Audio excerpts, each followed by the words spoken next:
of Rutherford's alpha ray scattering experiment. First observation. ज्यादातर alpha particle बिना deflection के straight पास हो गए. Most of the fast moving alpha particles passed straight through the gold foil. Second observation. कुछ alpha particles बहुत small angle पे deflect हुए. Some of the alpha particles were deflected by the foil by small angle. Third observation.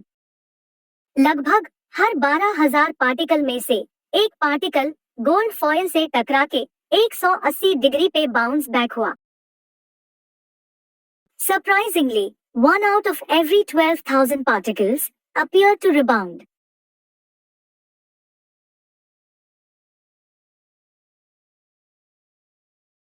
इन सभी observations को ध्यान में रखते हुए रदरफोर्ड ने कुछ कंक्लूजन्स यानी निष्कर्ष निकाला, जो कि कुछ इस तरह है.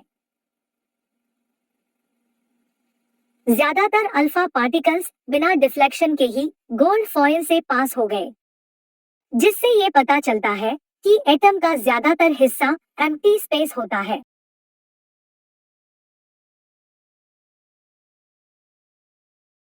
कुछ अल्फा पार्टिकल बहुत स्मॉल एंगल पे डिफ्लेक्ट हुए, जिससे ये पता चलता है कि एटम में पॉजिटिव चार्ज यूनिफॉर्मली डिस्ट्रीब्यूट नहीं होता, बल्कि बहुत छोटे वॉल्यूम में कॉन्सेंट्रेट होता है.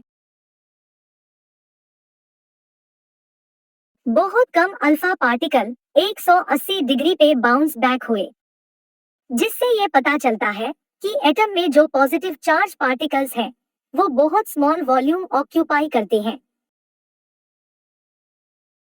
इस एक्सपेरिमेंट के बेसिस पे रदरफोर्ड ने इसे एटम का न्यूक्लियर मॉडल बताया और साथ ही इसके फीचर्स को एक्सप्लेन किया, जो कि कुछ इस तरह है. इलेक्ट्रॉन्स न्यूक्लियस के अराउंड सर्कुलर पाथ पे रिवॉल्व करते हैं.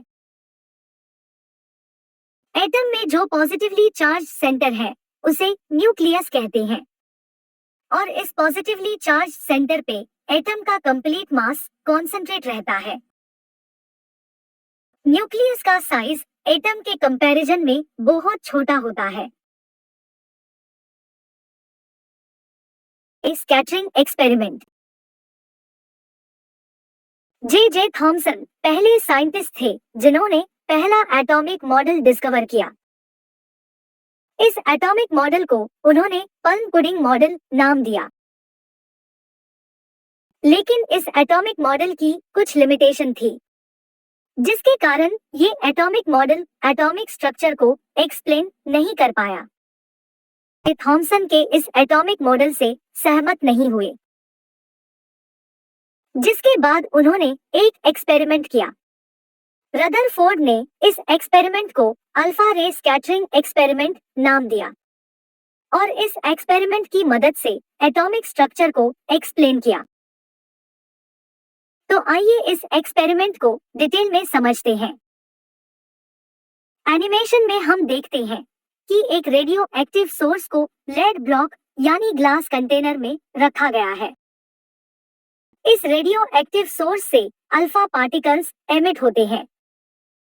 एक अल्फा पार्टिकल हीलियम न्यूक्लियस के बराबर होता है, जिसमें 2 प्रोटॉन्स और 2 न्यूट्रॉन्स होते हैं.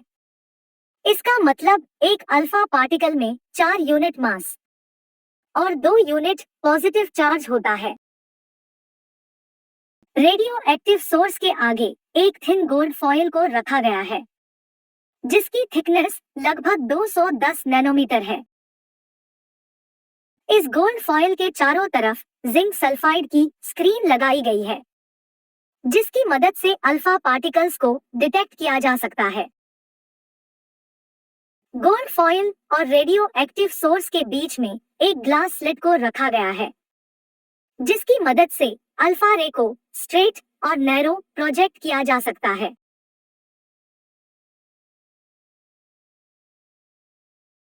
एनिमेशन में हम देखते हैं कि जब अल्फा रे को लेड ब्लॉक से प्रोजेक्ट किया जाता है, तब अल्फा रे स्लिट से पास होते हुए गोल्ड फॉयल पे फॉल करती है।